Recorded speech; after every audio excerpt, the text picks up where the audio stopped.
Alors s'il y a bien un endroit où sans solidarité rien n'est possible, c'est l'Amazonie et sa forêt hostile. C'est à plus de 7000 km de Paris, en Guyane très exactement, que soldats brésiliens bien sûr, et la Légion étrangère patrouillent ensemble sur l'Oyapock, un long fleuve frontière avec le Brésil. C'est d'ailleurs la plus longue frontière terrestre de la France et on le sait peu.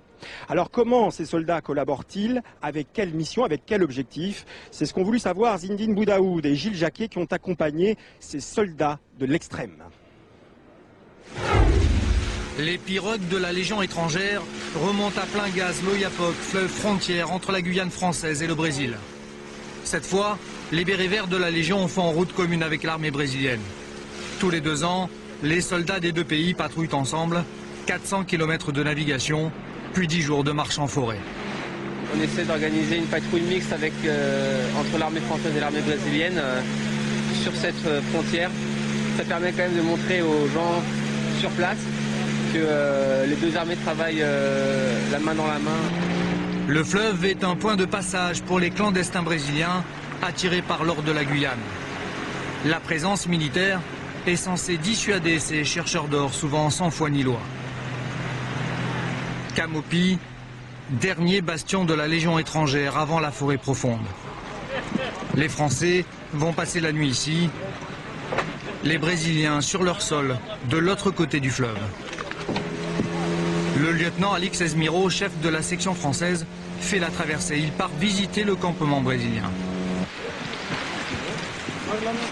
Ça permet de voir la population qui est juste en face de chez nous, il y a quoi, 100 mètres. Et ça permet de découvrir, de connaître. Là en plus on va avoir des nouvelles façons de travailler.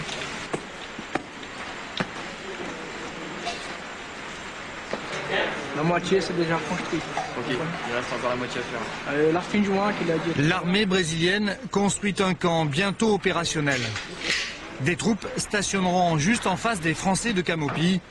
C'est la seule région du monde où les 2 armées coopèrent régulièrement.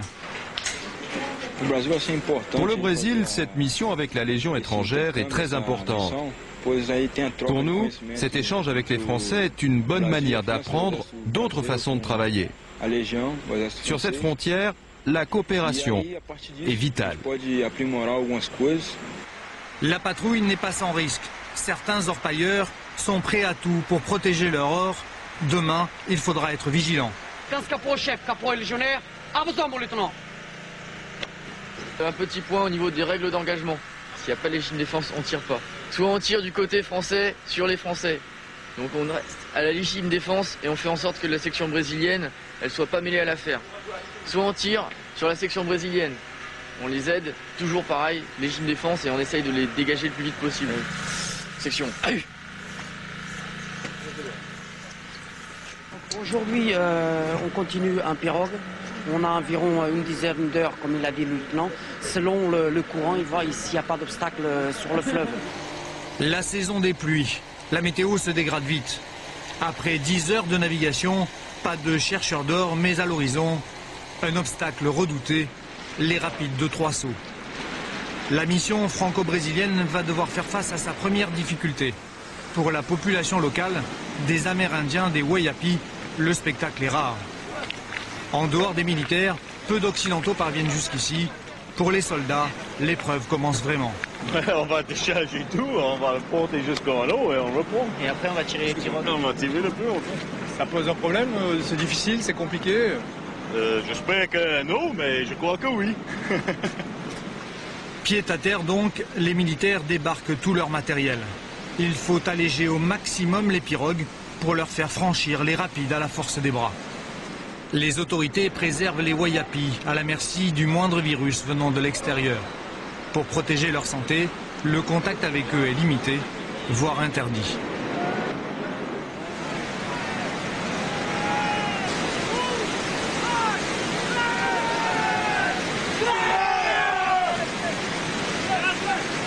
Très difficile. Vous êtes tombé plusieurs fois à l'eau? Ouais, c'est normal, ça glisse beaucoup. C'est pour ça qu'on porte le gilet. Encore on glisse, il frappe avec la tête. S'ils sont portés par le courant, o bénéficiaire est apte à aller récupérer le légionnaire. Allez, tire!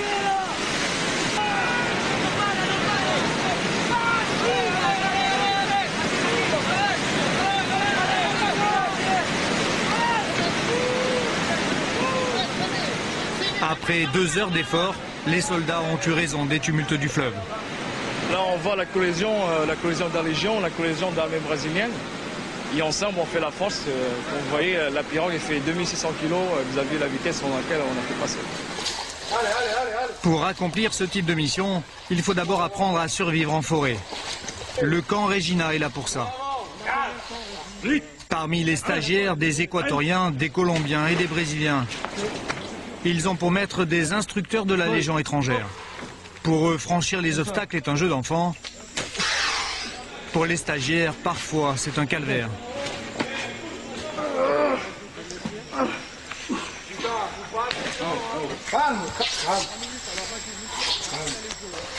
Samson, bonjour.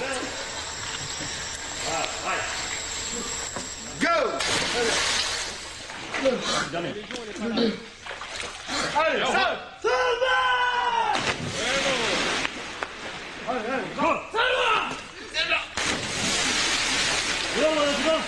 L'accident aurait pu être plus grave, mais ce sous-officier ira au bout de ses forces pour finir son parcours. Ici, franchement, on pousse leurs limites de capacité. Et c'est beaucoup plus lent que vous voyez ici. Après le stage, on sera plus tranquille. On prendra une bière avec les Français pour fraterniser. On parlera football, mais surtout pas de la Coupe du Monde de 98. Retour sur le fleuve Oyapock.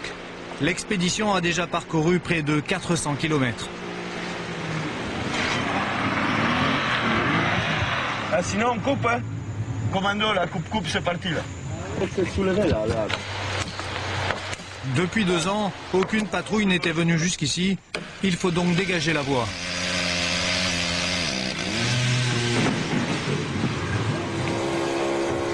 Le soleil va bientôt se coucher. Il faut penser au bivouac. Ici, il y a un petit berge, c'est bon là. C'est bon, c'est nickel. En 20 minutes, le décor change. Le camp est installé pour la nuit. Les moments de détente sont rares en forêt. Un brin de toilette dans l'Oyapock n'est pas du luxe.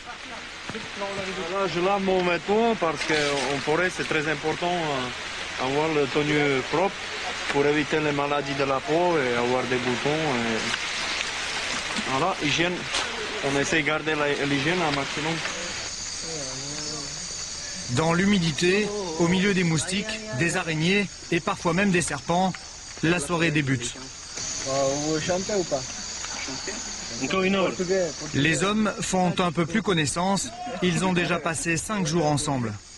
Tu veux du sel, du poivre? La nuit, les langues se délient beaucoup plus facilement. Là, on peut parler de tout. On peut parler de nos copines, des copines qu'on aura dans 2 mois, de tout et de rien, quoi. Que pendant les horaires de travail, on parle que de travail, il y a une hiérarchie à respecter. Le sergent-chef Richter est venu de Pologne il y a 7 ans pour s'engager dans la Légion.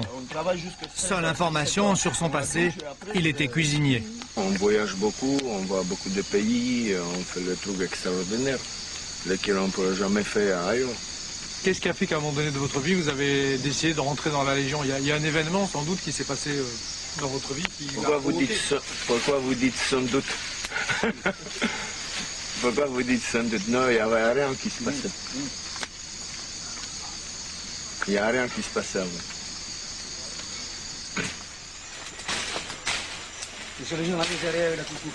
La nuit a été courte. Après 4 jours de pirogue, c'est à pied que la patrouille se poursuit. Au 3e jour de progression, 3 soldats blessés, épuisés, seront évacués par hélicoptère. L'objectif se situe 35 km plus loin, au beau milieu de la forêt. Encore 7 jours de marche et les relations entre les 2 armées se seront renforcées.